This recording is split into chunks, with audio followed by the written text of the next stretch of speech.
marriage, it can be, hey, my wife didn't cook for me, or it could be, hey, my husband didn't come home on time and bring me flowers, right? The husband had no idea the wife was expecting flowers at the end of the day, but it doesn't matter because the expectation that the wife had was, I was going to get flowers at the end of the day. And did he deliver? No. I'm going to say something that's probably going to trigger a lot of you right now. Your people problems inside your business are actually probably clarity issues. Let me explain. In life, most relationship breakdown and relationship friction has to do with unmet or unrealized expectations. It doesn't matter what the relationship is. When you are working with somebody or you are in a personal relationship with somebody, most of the time, everything can be traced back to unmet expectations, right? In a marriage, it can be, hey, my wife didn't cook for me, or it could be, hey, my husband didn't come home on time and bring me flowers, right? The husband had no idea the wife was expecting flowers at the end of the day, but it doesn't matter because the expectation that the wife had was, I was going to get flowers at the end of the day. And did he deliver? No. But did the husband understand that he was supposed to bring flowers home and that's what success looked like to the wife? Also, no. So, this is the same concept happens in your business where your employees are trying to make you happy, right? They're working inside their business, they're doing what they think they need to be doing, but they don't have the full picture of what success looks like in order to give you that success. They don't know that they're supposed to bring you roses at the end of the day. Get it, right? So hopefully that can help translate some of that storyline. Here's a really good example. I was working with a client not that long ago. We'll call his name Bill, and he was really getting hot under the collar. He was really getting worked up over his employees not performing the way he thought they would. He kept telling me and complaining, yeah, they just leave boxes everywhere. They leave the tools out dirty. I have gear piles up everywhere. They're not doing rounds on a regular basis. They're not cleaning, or he had a whole laundry list of things that his employees were not doing. And after I gave him time to talk it out and get that all off his chest, I said to him, hey, have you told them and written down this process, or have you written down this expectation that this is the standard, and that if they don't meet this standard, they're not fulfilling the minimum requirements? His reaction or his response may be your response. He says, well, I told them once, right? I showed them how to do the job once. And if they were really motivated, they'd do it anyways, right? Some of those talking points start to come out where it's not my fault, it's their fault because they should know, because I showed them one time, because that's how most people train their employees. They take them into the business. They do a lap around and they show them, yep, this is what you're going to do. Any questions? Nope. Good. Thanks a lot. See you later.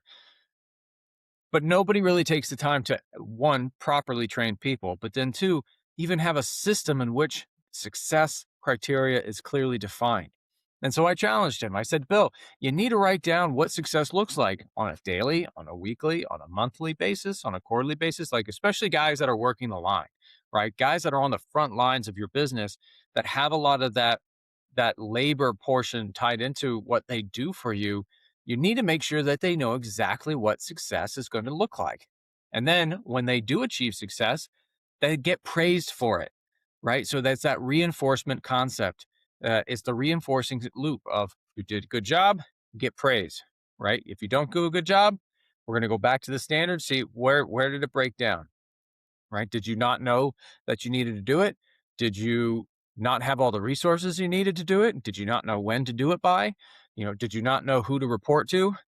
Like there's a pattern here, and there's a flow that everybody's going to need in order to be able to give you success, and everybody's position needs success clearly defined, especially the lower down the ladder that you go in your company, so that it's very clear and understood at how they contribute to the overall op, right? So I'll give you another story. I'll give you a C story, right? This was many years ago. I was first promoted to second officer, and I was really excited for this opportunity. came to the ship full of all kinds of piss and vinegar, ready to go. And at this point, I had about 5 years, 4 or 5 years under my belt. And I felt like I was really well tuned for the second officer position. I was groomed for it. I saw what second officers were doing at different ships, and I took best practices. I had my spreadsheets. I had all this stuff that I thought I was supposed to be uh, using and what would define a good second officer. I went to the Alaskan run, and it's a hard run.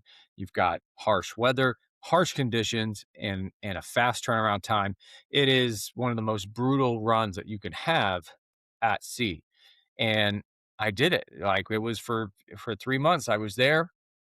We went back and forth. I 110% of my effort I went into giving into this position on this new ship with the new captain. And at the end, when I finally went to get signed off the ship, the captain looks at me in the eyes and he says, "Alex, I've already told the company you're not coming back. You're just not the type of person that I want here." I was like, "What the? Are you kidding me?"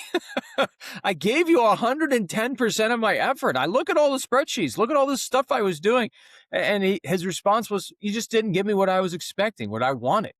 It's like, it was really frustrating because even though I was giving him 110% of the effort that I was capable of, he never told me the hidden standard that measured success.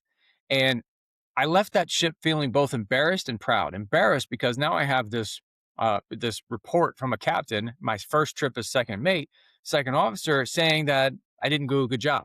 Right, I didn't do a good job there, and that was really embarrassing for me. I thought of how, looking back, it really didn't affect my career a whole lot, but at the time, it was a big deal. But then I was proud because I was on the plane ride home. As I was on that plane ride home, I was just thinking to myself, you know, how much could I have done differently? And the answer was not a whole lot. And I held my head high when I went home and I met my wife at the airport because I knew that I had done the best job that I was capable of, but I just didn't know the standard. Captain never shared with me success, and so I didn't even have a shot at achieving it. Don't do that to your employees. Don't do that to the people in your company. Make sure they know exactly what success looks like. It's so important. It's important for both productivity and morale because if you're the one that's constantly hiding what success looks like behind your back, they're trying. I promise you, eventually they're going to get tired of trying to figure you out, and that looks like bad morale. That looks like people don't give a crap because honestly, they don't. That's where that attitude problem starts to show up. So take these notes right here. What's the 4 questions? Let's go back. 4 questions that you can ask yourself right now with that person that pops in your head. As soon as I said we're having personnel conversation here, you thought of somebody in your company. One name came to mind. I know it. You know it. But go to that person this week. My challenge is go to that person this week and ask them and talk to them, have a conversation around 4 questions. Like, did they know what outcomes that they were responsible for? Did they know exactly how to do it? Did they have a system that was repeatable every time for success? Were they set up for success? Did they have the resources they needed for success? And did they know when to do it by? Did they know when that it was supposed to be finished, right? And because the overall picture is, what does done look like? With those 4 questions, you really want to ask and clarify, what does done look like for this person in this position with this task? What does done look like? And that includes a what, a when, and a how. So go to that person, challenge you, have that conversation, and get to the bottom of, do you have a real personnel problem? Is the personnel problem real? Because it may be real. You may not have the right person, but I promise you, most of the time, it's probably a clarity issue that is super fixable in your company. So with that, tomorrow we're going to go and kick off the first of the 4 C's, which is course. We're going to dive into course. So looking forward to it. Hope to see you there.